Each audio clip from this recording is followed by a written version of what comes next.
Why didn't Russia use its best fighter jets, drones, or state of the art technology like S-400 or 500 in Ukraine, but allowed the Ukrainians to shoot down a number of its warplanes, helicopters, tanks, and kill so many soldiers? Is the Russian military as powerful as we think it to be? Okay, so first of all, you're saying that the Ukrainians have shot down a large number of warplanes and helicopters. They've destroyed lots of tanks and killed so many soldiers. So, on what basis have you reached this conclusion that so many casualties have happened among Russia's soldiers and so many tanks, planes, etc. have been destroyed? From where did you obtain this data? Is it the propaganda you have been seeing on Twitter, on the Western media, on YouTube, and on various Indian news channels?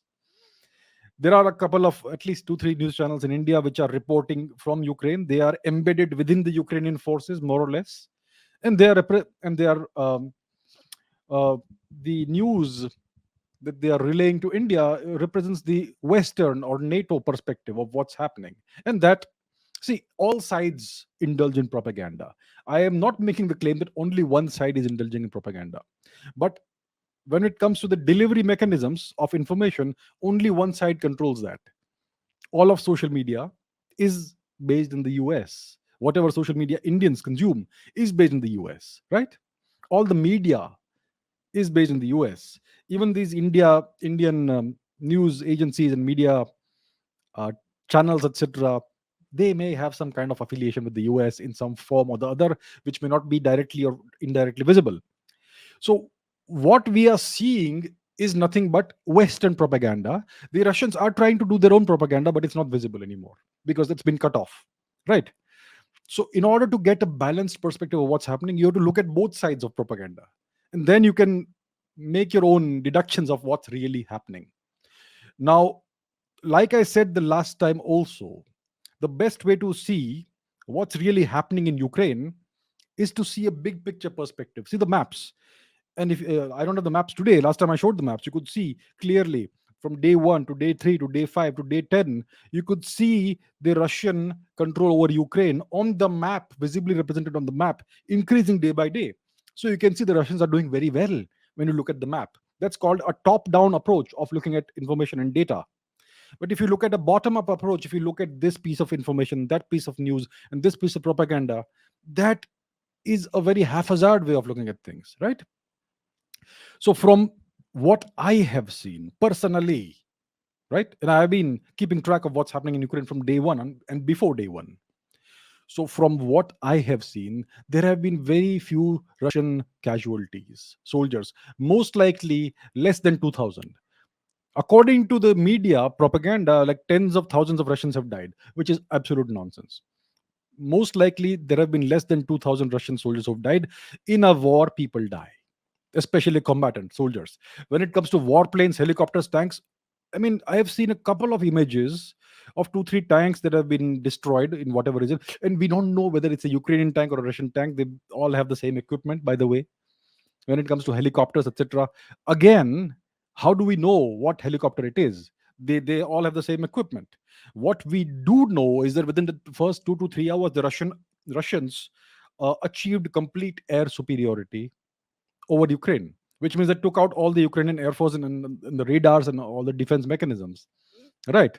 So, in the light of that, you may have some sporadic incidents of some helicopter taken down or something, but it's not really happened on a large scale. So, it is being made to look like the Russians have suffered lots of casualties. The Russian advance has been bogged down. All the various so-called experts and think tank members, etc., all across Twitter and Facebook and everywhere, are pouring out this information that seems to indicate that the Russians have done a terrible miscalculation and they are faring terribly in the war. But if you look at the map of the advance day by day, you can see that the Russians are advancing steadily, right? It's not a lightning advance, it's not a blitzkrieg like we would imagine a blitzkrieg kind of advance to take 24 hours or 48 hours and take over the whole country. But blitzkrieg, the name blitzkrieg, comes from the German advance into France in the Second World War. And their advance, this lightning warfare advance, blitzkrieg advance, was slower than the current Russian advance into Ukraine. So let's put things into perspective, right? So the Russians are, I think, advancing steadily. They're doing reasonably well if you disregard the propaganda to to the opposite effect. Now the question is, why didn't Russia use all the fighter jets and all those things which they do have, right? Because they don't want to destroy the country. If they had gone, if they had taken the approach that the Americans always take, whether it is Afghanistan, whether it is Iraq, whether it is Libya, or wherever, or Yemen, or the former Yugoslavia, the American approach is to go all out and flatten the country first. Nothing should live or breathe there, and then you walk in, and then you conquer the country. That's the American way. And it causes millions of casualties among civilians, as we know, right? I mean, the so-called war on terror has killed at least 6 million civilians, right? And when it comes to the invasion of Iraq that happened in the early 2000s, 2003, 2004, that around that time, that killed at least 2 million civilians in Iraq.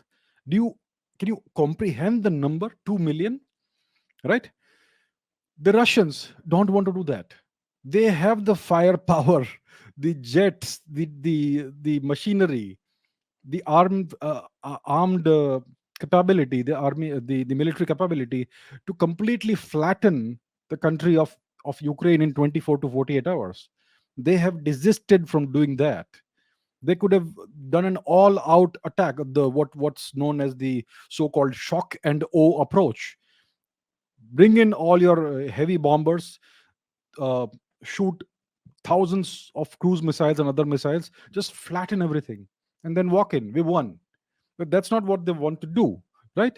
They want to take the country more or less intact. They just want to change the regime. They want to remove the puppet regime and install their own puppet regime. They want to remove the puppet regime that's been installed by the Americans, and they want to install a pro-Russia puppet regime.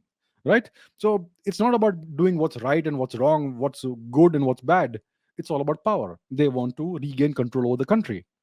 So that's what they're doing, and they don't want to destroy the country. The best way to take a country is to take it intact, right? So that's what they are trying to do, and that's why they have not used all the latest weapons, the best fighter jets, drones, and all those things. They don't want to do it. They don't want to destroy the country. It's not an enemy country. They don't see it as an enemy country. They see Ukraine as their own territory that has been taken away from them. So they want to take it back more or less intact, with as little damage as possible and as few civilian casualties as possible. That is what the approach seems to be, given the pattern we have observed over the past few days, ever since the uh, intervention in Ukraine began.